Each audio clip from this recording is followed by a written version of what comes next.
And a good afternoon, everyone. Welcome to Issues and Attitudes. My name is Jeff Owens. Co-host is Mr. Rob Calhoun.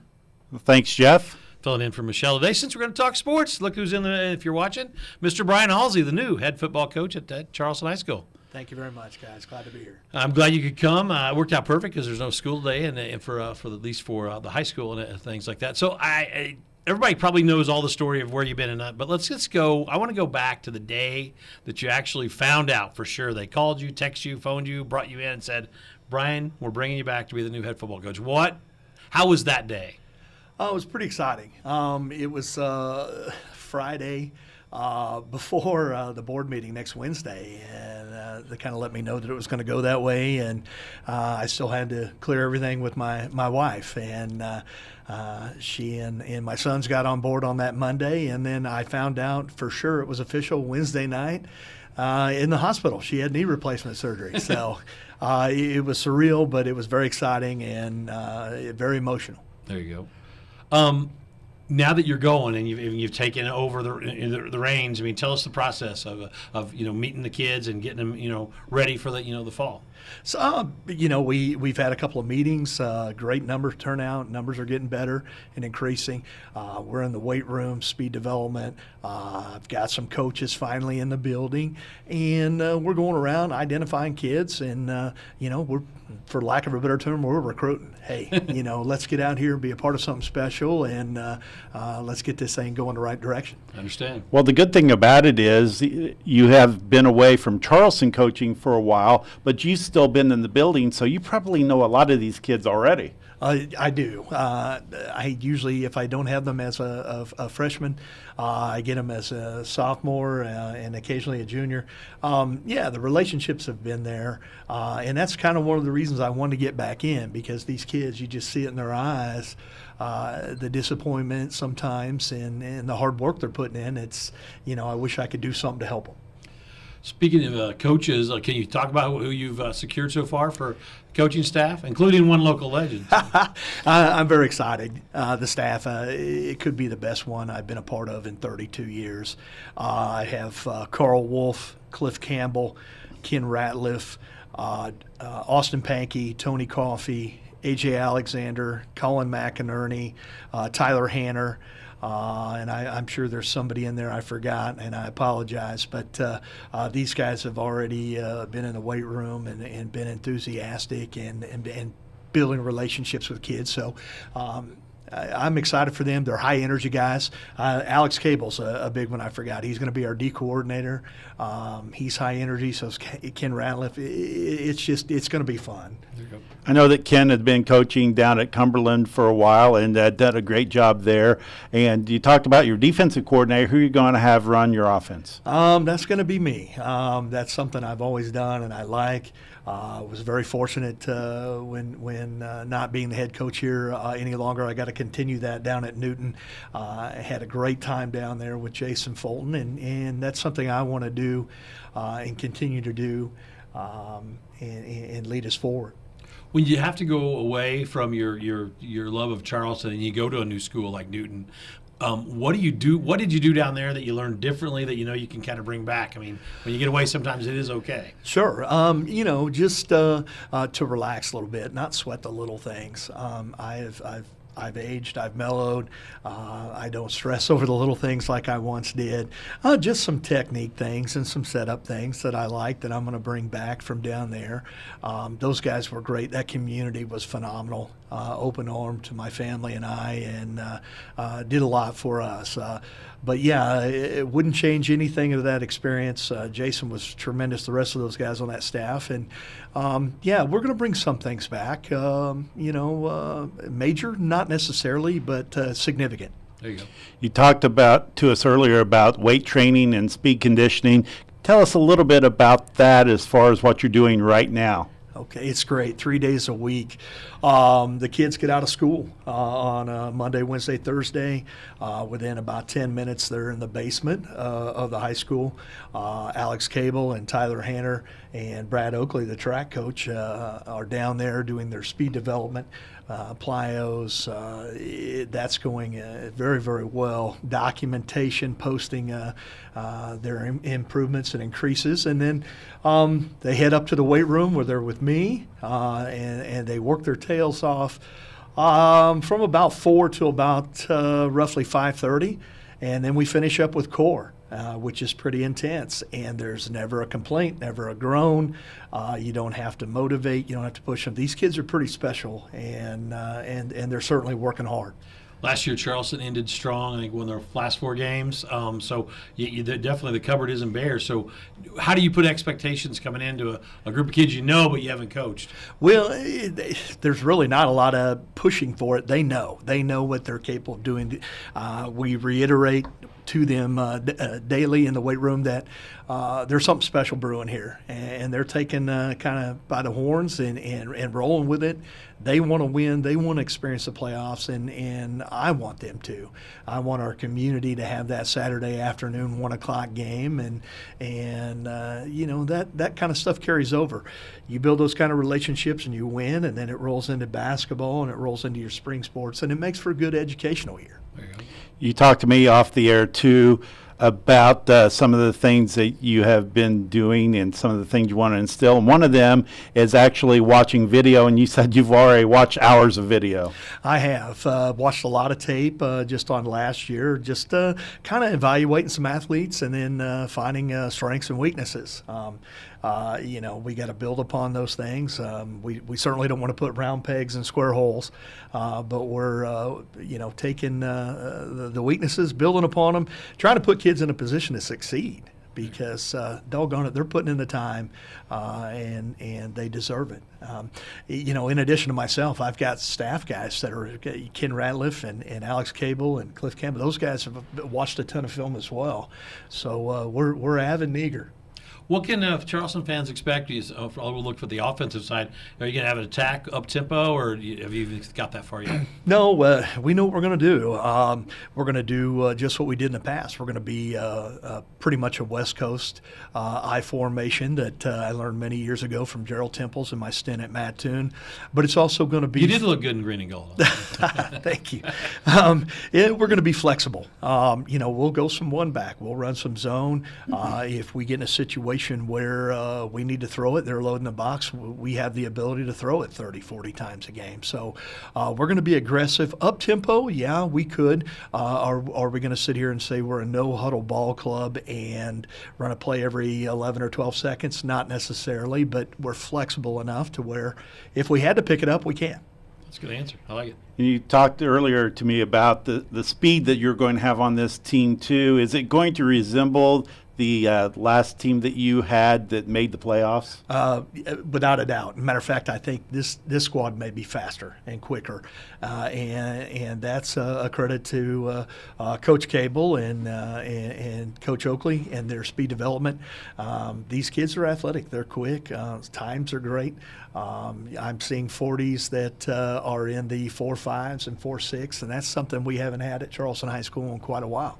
So we know that the weight training will continue through the spring, I assume. Then what's the summer plan? Is the IHSA change some things up for next summer? Or? Not drastically. Okay. We still get our 25 contact days. Now we have the option of 4 of those contact days we can get together and have little mini control scrimmages with other schools, but we're going to do our contact days. We'll have our lineman nights and work on schemes and techniques.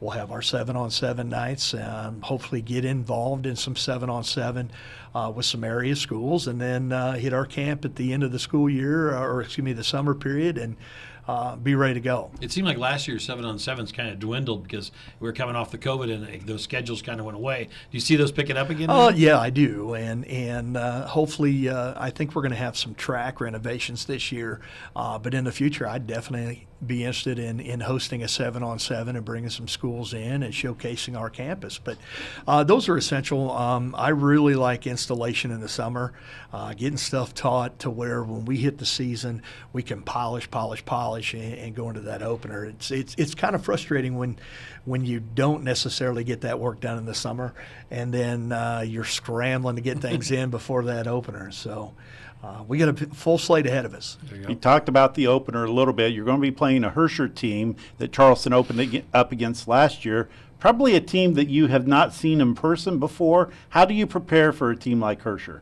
Well, we hope schematically that they stay the same as they did last year on tape. But, learned a long time ago in coaching, you got to work your offense against multiple fronts, multiple blitzes, the same thing offensively in that opener. But, I would like to think that they're going to be a little bit more concerned with us, with the athletes we got coming back, with the staff changes, and then certainly making the trip down to the Chuck.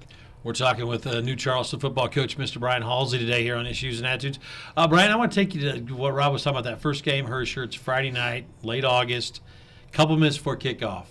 What's going through your mind? I mean, you're back for that second round. I mean, what do you think? That's it's going to be surreal. It really is. It was kind of emotional the first day that I went back into the field house a few weeks ago. It's been pretty special. I've spent more than half my life involved in Trojan football as an assistant, as a head coach, as a player. Kind of hitting me a little bit right now. I'm sure it'll be tough. But those kids, that's why we do it. And, it's not about me. It's about them. I just want them to be in a good spot, to be ready to play, be prepared, and to go out and put on a show. Doggone it. They deserve it. You mentioned earlier you talked to the boss, which is your wife. Did you have to convince her to do it again, or was she 100% in right at the beginning? You know what? Hey, I'm a straightforward, honest guy, and it was tough. The previous stint, how it ended, was tough on our family and tough on her. And we spent a lot of time talking and writing questions and coming up with some stuff. And she's been a huge part of my life, most of my life. She's a football wife. She's invested just as much as I am, if not more. And it would have been silly not to include her. And then certainly she got on board, my sons got on board, and that's what it's about. One of my sons said, Dad, and this really hit home to me. He said, hey, you need to do this. Don't let happen to these kids what happened to us. Let's have a good time with it. And it hit me right in the heart, and it's been all up from there. There you go. That's a good answer, Mr. Halsey. Taking over for Jerry Payne, and you told me earlier Jerry's such a good guy. How many conversations have you had with him about the team? Not so much about the team, but we would talk occasionally during the season. Jerry's a very nice man, and he worked his tail off and did everything he could, and he truly cared about kids. And that's huge in today's world with everything they've been through. But he's been huge in terms of a liaison of, here's equipment orders, here's little things that kind of an intermediary with me, which has been great. And that's something I didn't necessarily do when I was done the last time. I was done and walked. So he's been very helpful. He's a good man, and kids like him. He's a good teacher. I was going to talk about the Apollo Conference and losing Lincoln, but then you told me that Lincoln's coming back to the Charleston schedule. But talk a little bit about the Apollo. Next year you won't have Lincoln, right? Right. And so there'll be 6 teams in the Apollo. Talk about the Apollo and your schedule for the 23 season. No complaints on the schedule in terms of lengthy road trips. We have one, week 3, we have to go to Jerseyville, and there's a lot of unknowing there. We open with Hersher. We go to Paris week 2. Beautiful facilities there. Having been there, my stint at Newton, that quick trip, and they're a solid program. That'll be a good matchup. The Apollo, I think, looking until you dethrone Muhammad, they're kind of the king on top of the mountain. And then certainly right there with them is Mount Zion and Effingham. And, that's going to be the buzzsaw for us. When we get to those games, we're going to know a lot about ourselves, how we compete. and we'll find our identity there. But you got to come to play every night in the Apollo, and I think certainly Mount Zion found that out last year in a game, and then schools get picked off all the time, so you got to show and be ready to go. All right. You talked about Paris being on the schedule, a former Apollo Conference mate.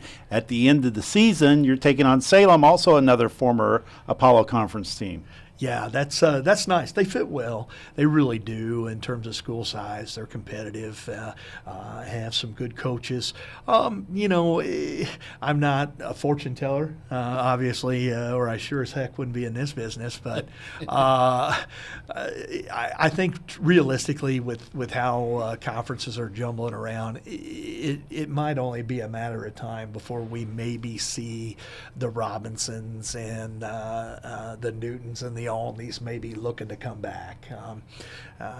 It's all about the playoffs. Football drives this kind of thing, and trying to find the right sizes. Never say never. Have you ever? This is one thing I've being from the Mattoon side of things, but the Apollo.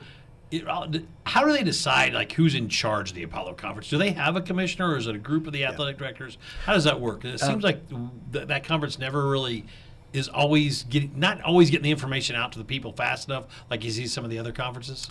You're right. Usually it's a high school principal that's the president of the Apollo, and hey, I'm new back in, and I'm not quite sure who that is. And then you have a coach's rep per sport, and then your athletic director's rep. So can't answer that one. All right. The other big thing is that is the Coles County Clash still here at Eastern, which we didn't know about with COVID and everything happening, and then it's back. So that's one of the biggest nights of the year. I mean, I know you've probably watched it last couple of years. What do you think about the Coles County Clash? Just what it does for the community. Well, exactly, for the communities, for the schools, for the kids. That's amazing. Go out and showcase, play on a college field, and to have the fans and the support and all the hoopla that goes with it. I think it's great. I really do. And for the most part, I think it's gone very well, off without a hitch. Unlike that first year, calling back numerous rain delays sitting in the locker room, and then I think we finished up just before midnight in a fog. And but no, that's great. And it's unfortunate, I think, in the sense that both Charleston and Mattoon have great facilities, and we would love to showcase those facilities and play one another there. But at the same time, it's great to be here on campus and playing there in front of so many people. You have 4 of the 6 Apollo Conference schools now with turf. What about Charleston? Is it coming? I know it's been in discussion. I don't think anything immediate. I know there's some other pressing issues within the school district, like refurbishing some buildings and modernizing those classrooms and technological areas, a new track. But gut kind of with how things are going, I think it's only a matter of time, to be honest with you. Probably in the next 3 to 5, we'll see some turf. That seems to be the standard, and it's so you can utilize it in so many sports. Your marching band and your dance teams can be all over it. Your track teams can be all over it. You can take baseball and softball infield and batting practice, and it's just multi-use, which is great. Expectations for your top players once you kind of focus. Here's your 4 or 5 core captains. Do you not treat them differently? Is not the right way to say it, but what are your expectations for them that they do differently? Well, to more's given, more's expected. And if they're captains, I expect them to lead, not necessarily in word, but in actions. I'm always preaching to kids that leaders don't need to be told what to do. So I want them to lead not only within our team, but also in our school and in our community. Be the role models that kids seem to lack.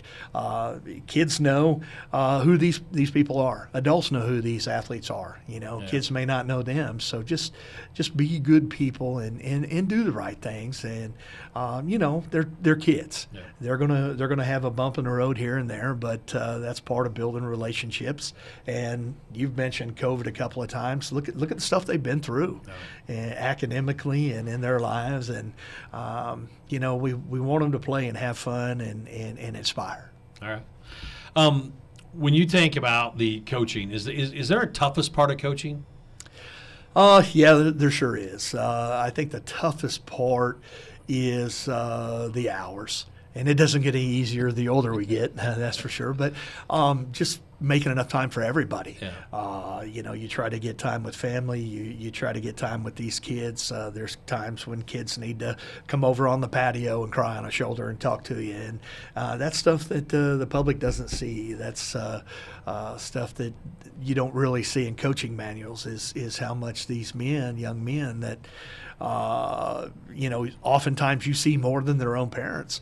They need somebody to talk to, and that's what I'm excited about this staff. We have those kind of guys that can build relationships and help them through the tough times. But there's sometimes just not enough hours in the day. Because really, it's a 6-day-a-week job, right? If you give yourself Saturday off, Sunday you do film or prep, and then Monday through Friday is games or practice, right? There it is, yes. And my first go at it at Charleston High School, it was tough. I tried to do too much, and it essentially with teaching and coaching, it was somewhere between 65, 75 hours a week. I'm not that young anymore. You keep saying that. Work smarter, not harder. And I've got a great staff, and that's where you got to kind of dictate to them and rely on them. How long does it take you to recover from a loss? I don't know if I can ever recover. Never would be my answer. Yeah, those are tough. Those are tough. Not necessarily. I guess what I'm trying to say, the loss is tough in terms of ego and pride and that kind of thing, but just feeling for the kids when you put in that work. When you put in the work and it slips away, that's tough. We're talking to Brian Halsey today, new head football coach here at Charleston High School. Brian, what have your friends and people in the community said to you since that you've were rewarded this job again? Very humbling, to be honest with you. The friends said, "Let's do it." The outreach from community members, parents, even students in my classrooms, people from Newton, players from Newton. It's been very humbling, truly, and very blessed by it.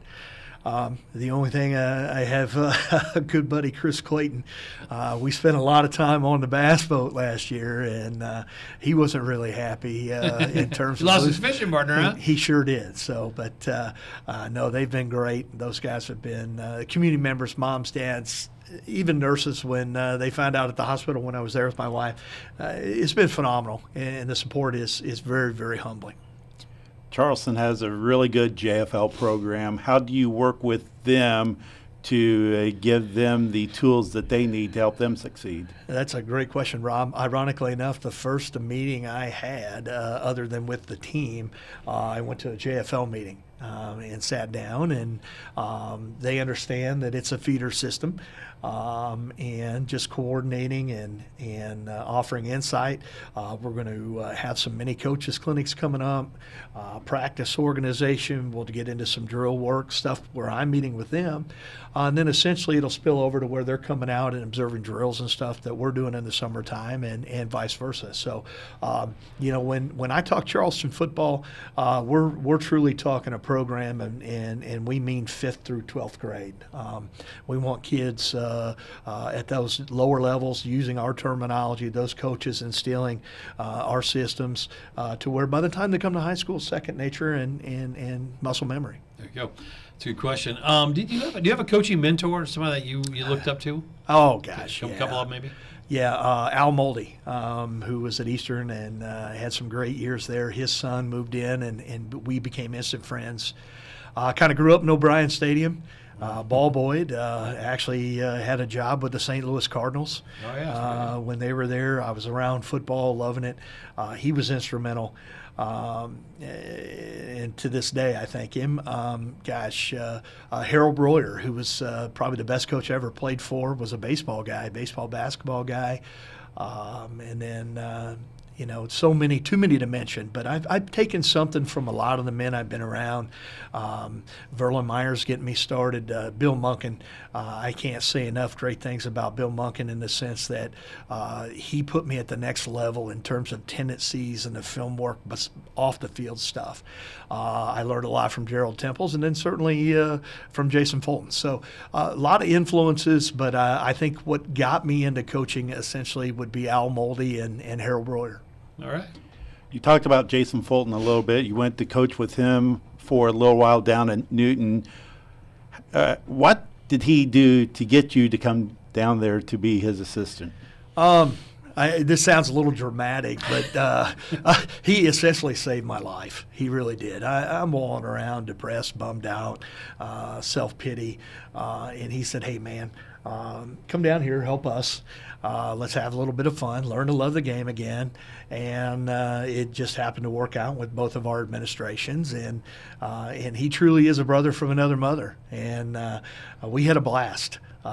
Good golly, working those kids down there, and I credit him truly with kind of getting me out of the funk and getting the spark back in the step, and I'll forever be grateful for Jason Fulton and his family. We talked about being the toughest part of coaching, but what's the best part? What's your favorite part? Honestly, seeing those kids have success, that's huge. And then later on, getting the text message, "Hey, Coach, I had a son, I had a daughter. Hey, here's my wedding, here's the invitation." You want to win. We all want to win. That's the goal. But at the same time, I want them to go on and be good citizens, good men, good husbands, good fathers. And to get the invite or those announcements, that's the cherry on top. Yeah, we've got a couple minutes left with Coach Brian Halsey. Rob, any questions? Well, I know it's kind of early to set goals, but do you have some things in mind that you would like to see this upcoming team do? Oh, absolutely. Without saying it, there are a couple opponents on the schedule that I want to see us beat. How come I know one of them is ready to go? I know what one of them is. Mount Zion will be the other. Let's say that Okay, loud, folks. but no, gosh darn, we want to get those wins certainly, but more importantly, we want to get in the playoffs. We want to be competitive to where W's and L's take care of themselves, and these kids need to be a part of a shot of a conference championship and a playoff, and that's the big goal, get them in the playoffs. There you go. Let's do some rapid fire questions, all right? Okay. Your favorite NFL team is? Detroit Lions now. That's all right. Yeah. They're better. You're the college player you love to watch. It could be past or present. Is there somebody that stood out? Aiden Hudson. Pro player you'd like to meet? Walter Payton. Oh, there you go. Why Michigan? Oh, man. You knew I was going to get there. Yeah. I grew up, getting my heart crushed watching Illinois and the Cubs and the Bears. So You just moved north, huh? Yeah, I did. Michigan and the Houston Astros, and for a long time the Redskins until they changed their name. There you go. Most famous person you've ever met? Oh, gosh.